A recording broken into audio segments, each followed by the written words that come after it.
Hi guys, welcome to episode 17 of Tez Talks Q&A series 2. We have some good questions and we should start it off.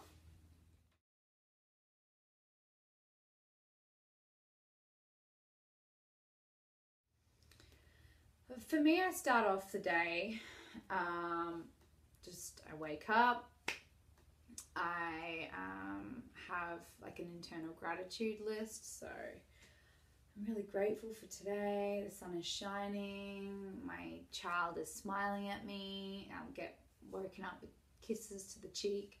Like I really sit in that moment and I just enjoy it. And then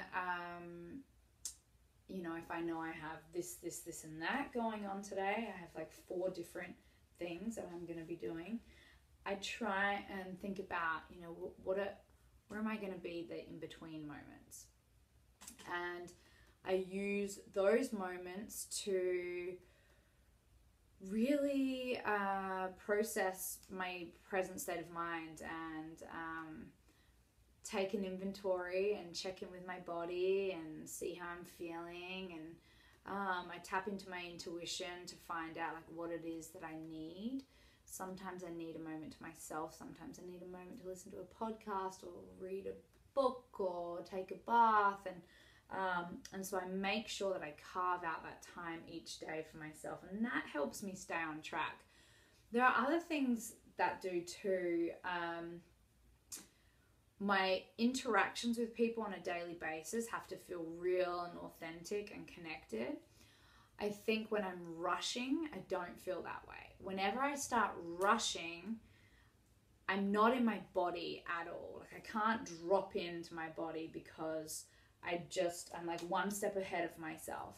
My mind is going a million miles an hour. And then all of a sudden it's 5 p.m. and like the day is just gone and what have I done with myself? So I really try to slow down. I try and get to places on time, have a moment, breathing, remembering to breathe constantly. I mean, it releases endorphins, just like the state of deep breathing and being in a calm place keeps you happy. Then in a day, I try and do some kind of physical activity, even if it's just, I was working the other day and I had really no time. I was doing press like back to back to back. But I knew my lunch hour, I had 1 hour. So I took Bodhi and we went in the stroller and I walked for 2 miles just around the city, and we walked pretty briskly just to get some physical activity, and we listened to the birds. And so for me, that's really important. Incorporating some physicality in with nurturing your body with healthy, nutrient-dense foods. And so that's that balance, that mind, body, soul balance. And then taking those moments out in the car, the in-between moments, checking in, having a little pocket book of the Tao, or having the 4 agreements nearby, or having something you can go in, read, feel re-energized, and that keeps you on track. And you can feel when you're off track because energetically you're off. You're snappy and you just feel irritable. You feel tired sometimes. All those low vibrational feelings can be dealt with simply by having your checklist of things that help pull you out of that place. All right, it's reading my book for 5 minutes, taking time out, writing a gratitude list, doing some affirmations, having a 5-minute lie down in the car, and like meditating. Whatever it is, just have your like tools handy, know what they are. And then the first sign of stress or being off kilter, you can go and use your little pocketbook of tools and go down the list until something resonates and feels good and kind of recalibrates you.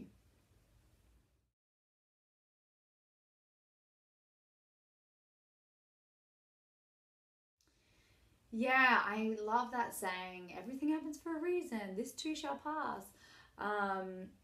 But really shitty things happen in life, like really hard, challenging, really confronting things can happen in life. And I think they happen so frequently to some people.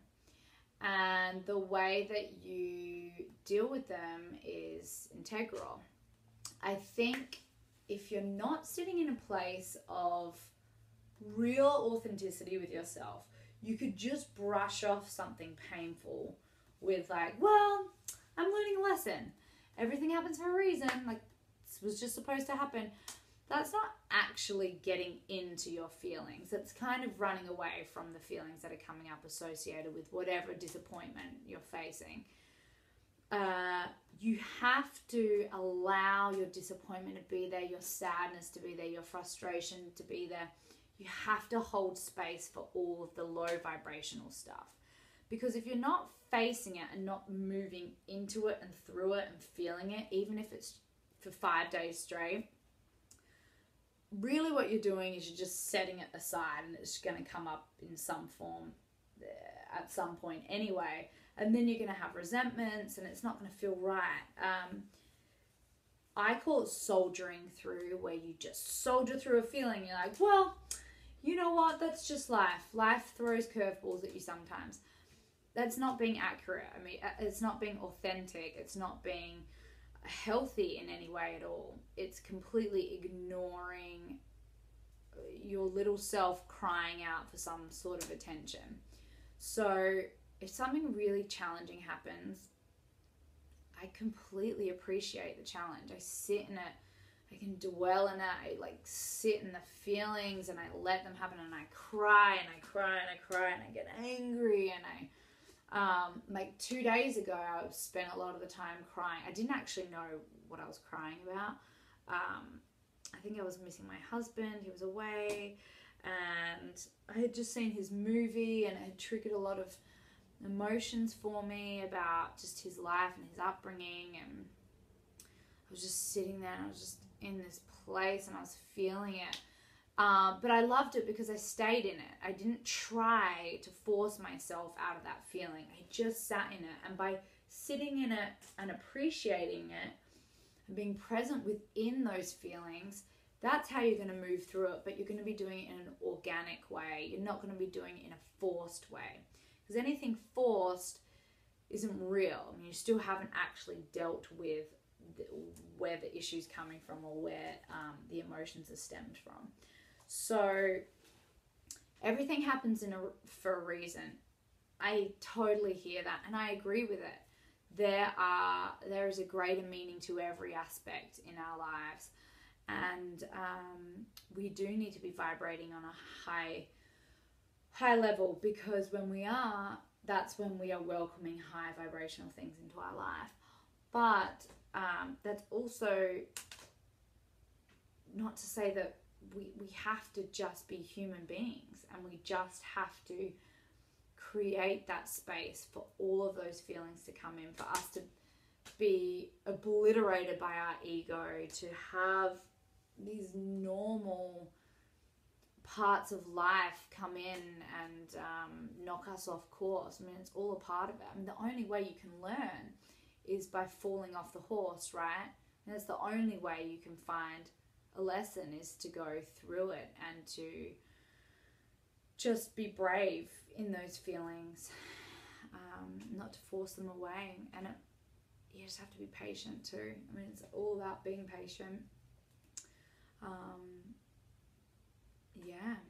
And there's no set time period. And you're not messing up your life by sitting in a low vibrational place. You're actually just dealing with the truth of what is coming up, and that's really beautiful. And then you will clear that space, and then all of a sudden you will organically be floating in a higher place, and your life will crack open, and beautiful things will start coming towards you. But it won't, if you don't do the work, like the hard work, none of that stuff will come your way.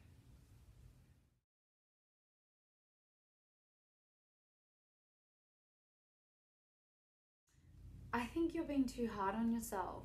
I think whenever we're drawing a state of comparison to anyone else, it's because we're not actually cultivating enough love and acceptance. And it's one thing to recognize if you aren't on the path that you want to be on, but it shouldn't be as a result of looking at other people and what they're doing and what social media tells you should be doing or how you should look. And I find all that stuff really detrimental, and it's integral to not listen to the noise. So the noise being other people's success and comparing yourself. I mean, state of comparisons are just really dangerous places to sit in. This is your journey, this is your path. Yours looks different from everybody else's. And your life and your energy and your experiences and everything, it's happening to you and only you. You're not going to have the same experience as anyone else. And it's all relative, right? Whatever they're navigating through, they might be having a bunch of suffering and insecurities and not feeling confident in their own life path. But to you, it looks so shiny and bright because you're not in it. So really, like, instead of looking outward, you have to keep going inward and say to yourself, all right, like, where am I at in my life? Why am I not feeling completely content? What are some really productive steps I can take in order to reach the goals I have? But just meet yourself where you are. Embrace yourself where you are. Love yourself where you are. And the rest will follow. Do a manifest board. Figure out what your passions are. Have them in front of you every day. Take a look at them and then let it go. And you will subconsciously start working towards all the things that you want to bring into your life. But you have to do that with love, and you have to do that with patience and without any sort of judgment of yourself or anyone else's experience. So truly stop looking out. I mean, have blinders on, look internal, and figure out what it is that you need to do to serve yourself and your own needs, and carve that path for yourself. I mean, just start doing it now, especially if you're recognizing that you aren't feeling content in the place you're at.